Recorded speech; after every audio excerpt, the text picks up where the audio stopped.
یہ میرا چوتھا ویڈیو ہے. آپ نے پارٹ 1، پارٹ 2، پارٹ 3 دیکھ لیا ہوگا، اور اگر آپ نے نہیں دیکھا ہے تو آپ اسے ضرور دیکھیں تاکہ بات مکمل طریقے سے آپ کو ذہن نشین ہو جائے. اب خصائص اہل بیت میں سے چھٹی خصوصیت آپ کو میں بیان کرنے جا رہا ہوں. چھٹی خصوصیت یہ ہے کہ وہ فاطمہ الزہرا رضی اللہ تعالیٰ عنہ کی اولاد ہونے کے باوجود رسول کریم علیہ الصلاۃ والسلام کی اولاد کہلاتے ہیں، اور صحیح نسب کے ساتھ آپ ہی کی طرف منسوب ہیں.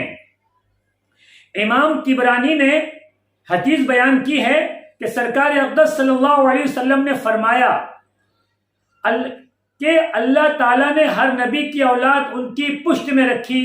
اور میری اولاد علی بن ابی طالب کی پشت میں رکھی. اور نبی کریم صلی اللہ علیہ وسلم نے ارشاد فرمایا کہ ہر نبی کی اولاد اپنے پدری رشتہ داروں کی طرف منسوب ہوتی ہے، یعنی ہر اولاد اپنے باپ کی طرف منسوب ہوتی ہے، ماں سوائے اولاد فاطمہ کے کہ میں ان کا ولی ہوں اور ان کا عصبہ ہوں. یہ خصوصیت صرف حضرت فاطمہ الزہرا رضی اللہ تعالی عنہا کی اولاد کے لیے ہے، دوسری صحابزادیوں کی اولاد کے لیے نہیں ہے. یعنی اگر ان کی اولاد زندہ رہتی تو ان کے بارے میں یہ نہیں کہا جاتا کہ حضور صلی اللہ علیہ وسلم ان کے باپ ہیں اور وہ ان کے بیٹے ہیں. یہ صرف فاطمہ الزہرا رضی اللہ تعالی عنہا کے اولاد کے لیے ہی ہے، جس طرح کہ یہ بات حضرت فاطمہ الزہرا رضی اللہ تعالی عنہا کی اولاد کے لیے کہی جاتی ہے. ساتویں خصوصیت یہ کہ اہل بیت کا زمین میں موجود ہونا زمین والوں کے لیے باعث امن ہے. سبحان اللہ میرے دوستو، حدیث شریف ہے کہ زمین والوں کے لیے امن اور شانتی کا تعویذ ہے اہل بیت. تو جب تک اس دھرتی پر، اس زمین پر، روح زمین پر اہل بیت زندہ ہے، یہ سمجھ لو کہ زمین اور کائنات حیات ہے اور زندہ ہے. جس دن زمین پر سادات نہیں رہے تو زمین درہم برہم ہو جائے گی. جیسے کہ حدیث شریف میں ہے کہ سرکار اقدس صلی اللہ علیہ وسلم نے ارشاد فرمایا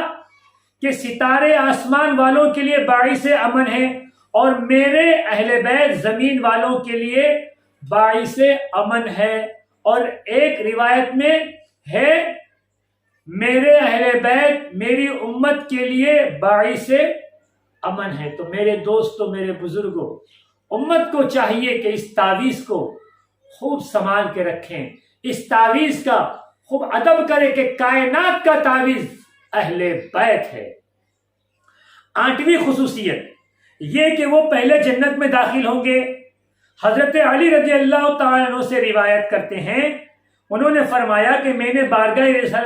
بارگاہ رسالت میں لوگوں کی حسد کی شکایت کی تو حضور سید عالم صلی اللہ علیہ وسلم نے فرمایا کیا تم اس بات پر راضی نہیں کہ تم 4 میں سے چوتھے ہو؟ سب سے پہلے جنت میں اور حسنین کریمین یعنی حسن اور حسین داخل ہوں گے. ہماری ازواج مطہرات ہمارے دائیں بائیں ہوں گی، اور ہماری اولاد ہماری ازواج کے پیچھے ہوں گی. تو میرے دوستو، میرے بزرگوں، جنت میں سب سے پہلے خاندان اہل بیت، نبوت اہل بیت داخل ہوگا. میرے دوستو، فضائل اہل بیت بیان کرنے کے لیے پورا قرآن درکار ہے، فضائل اہل بیت بیان کرنے کے لیے تمام احادیث درکار ہے. بس اس بیان سے، اس فضیلت کو بیان کر کے میں اپنے آپ کو مشرف کر رہا ہوں، میں اپنے آپ کو برکت والا کر رہا ہوں، میں اپنے آپ کو ان کی غلامی کا ان کے غلامی میں اپنے نام کو درج کر رہا ہوں کہ اہل سادات مجھ ناچیز کو اپنے غلامی کے لیے قبول فرمائیں۔ 9ویں خصوصیت، علامہ صاحبان نے ان کی یہ خصوصیت شمار کی ہے کہ جو شخص ان میں سے کسی پر احسان کرے گا، نبی کریم صلی اللہ علیہ وسلم قیامت کے دن اسے بدلہ عطا فرمائیں گے۔ اللہ اکبر۔ میرے دوستو، اگر آپ نے سادات کرام کی مدد کی ہے، ان کو تکلیف میں اگر آپ کام آئے ہیں، ان کے پریشانی میں اگر آپ نے مدد کی ہے، تو کل قیامت میں اس کا بدلہ رسول کریم صلی اللہ علیہ وسلم خود آپ کو دیں گے۔ تو میری یہ گزارش ہے تمام لوگوں سے کہ ہم اپنے علاقے میں ضرور دیکھیں کہ اگر کوئی سادات کرام ہیں اور وہ غریب ہیں، مفلس ہیں، نادار ہیں، تو ہم ان کی مدد کریں، ان کی مالی مدد کریں، اور ان کی مالی مدد کر کے ان سے دعائیں لیں۔ اور ان سے دعا لینے کے بعد میرے دوستو، خود رسول فرماتے ہیں کہ جس نے میرے اہل و عیال کی، میرے خاندان کی مدد کی، تو کل قیامت میں خود اس کا بدلہ دوں گا، بدلہ عطا فرمائیں گے۔ جیسا کہ حضور نے ارشاد فرمایا کہ جو شخص وسیلہ حاصل کرنا چاہتا ہے اور یہ چاہتا ہے کہ میری بارگاہ میں اس کی کوئی خدمت ہو جس کے سبب میں قیامت کے دن اس کی شفاعت کروں، تو اسے چاہیے کہ میرے اہل بیت کی خدمت کریں اور انہیں خوش کریں۔ اللہ اکبر۔ جو چاہتا ہے کہ رسول کریم صلی اللہ علیہ وسلم کی خدمت کریں، وہ اہل بیت کی خدمت کریں، وہ اہل بیت کی غلامی کریں۔ میرے دوستوں، میرے بزرگوں، میں کیا الفاظ استعمال کروں سادات کرام کے لیے۔ قربان جائیے کہ حضور فرما رہے ہیں کہ جو میری خدمت کرنا چاہتا ہے وہ میرے آل کی خدمت کرے۔ تو ہمیں چاہیے کہ ہم آل رسول کی خدمت دل سے اور بڑی عقیدت سے ضرور بھی ضرور ہم اہل سادات کی خدمت کریں۔ 10ویں خصوصیت، علامہ صاحبان نے فرمایا ان کی خصوصیت یہ ہے کہ ان کی محبت درازی عمر اور قیامت کے دن چہرہ سفید ہونے کا سبب ہے۔ اللہ اکبر۔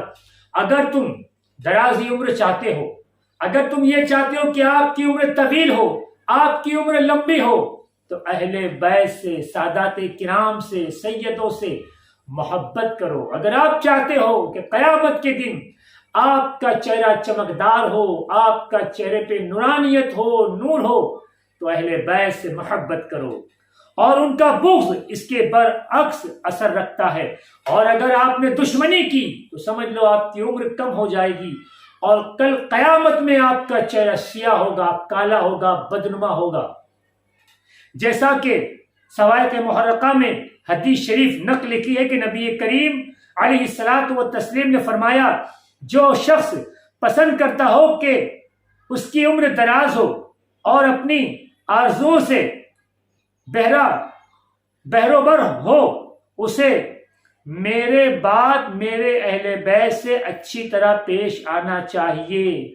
سبحان اللہ۔ اگر کوئی یہ چاہتا ہے کہ اس کی عمر دراز ہو اور اس کے تمام کام فتح یاب ہو، تو اسے چاہیے کہ میرے بعد، حضور فرماتے کہ میرے بعد میرے اہل بیت سے محبت کرے، میرے اہل بیت سے اچھی طرح پیش آئے، اور جو میرے بعد ان سے اچھی طرح پیش نہیں آئے گا،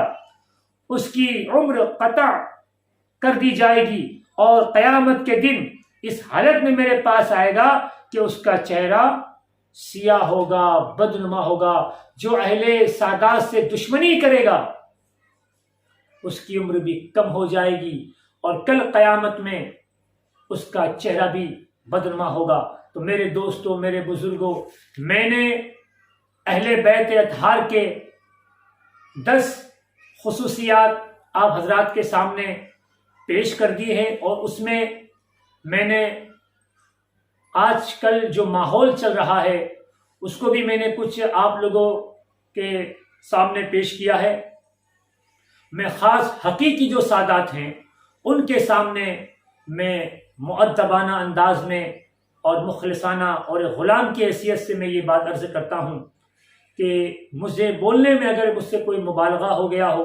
یا مجھ سے کوئی غلط الفاظ نکل گئے ہوں تو آپ اپنے آبا و اجداد کے صدقے طفیل میں مجھے معاف کریں۔ جو حقیقی سادات ہیں میں ان سے معافی کا طلبگار ہوں کہ اگر مجھے بولنے میں کوئی خطا ہو، بھول ہو تو آپ اپنا غلام سمجھ کے مجھے معاف کریں۔ اور آخر میں یہ دعا گو ہوں کہ اللہ تبارک و تعالی اس کے پیارے حبیب احمد مجتبیٰ محمد مصطفیٰ صلی اللہ علیہ وسلم کے صدقے طفیل، آپ کے صحابہ، آپ کے اہل بیت، ازواج مطہرات، خلفۂ اربع، خلفۂ راشدین، 14 خانودے، 4 سلسلے، سرکار سیدنا غوث پاک رضی اللہ تعالی عنہ، سیدنا احمد کبیر رفاعی رضی اللہ تعالی عنہ، حضرت بدیع الدین زندہ شمداد، داتا گنج بخش لاہوری، حضور سلطان ہند غریب نواز، خواجہ قطب الدین باختیار کاکی، بابا فرید گنج شکر، صابر پاک، محبوب الہی نظام الدین اولیاء، نصیر الدین چراغ دہلوی، خواجہ بند نواز، مولانا شمش الدین ترک پانی پتی، جلال الدین محمد کبیر الاولیاء، بو علی شاہ قلندر، حضرت سلطان مخدوم اشرف سمنانی اور تمام بزرگان دین اور میرے پیر و مرشد کے صدقے طفیل، اے اللہ میری عمر میں برکتیں عطا فرما، دین کی خدمت کرنے کا جذبہ عطا فرما، اور اے اللہ میرے بولنے میں کچھ خطا اور بھول ہو گئی ہو تو تیرے پیارے حبیب اور ان کی آل کے صدقے طفیل میں اللہ مجھے معاف فرما، اے اللہ مجھے معاف فرما، اے اللہ مجھے تیرے پیارے بندوں اور تیرے ولیوں کے راستے پر چلنے کی توفیق عطا فرما۔ عالم اسلام میں جتنے مومن مومنات مرحومین ہیں اے اللہ ان کی مغفرت فرما دے، اے اللہ عالم اسلام کے مسلمانوں پر جو آفتیں اور بلیات ہیں اے اللہ تو اہل بیت کے صدقے طفیل میں ان پریشانیوں کو دور فرما، اور اے اللہ جو ہماری ماں بہنیں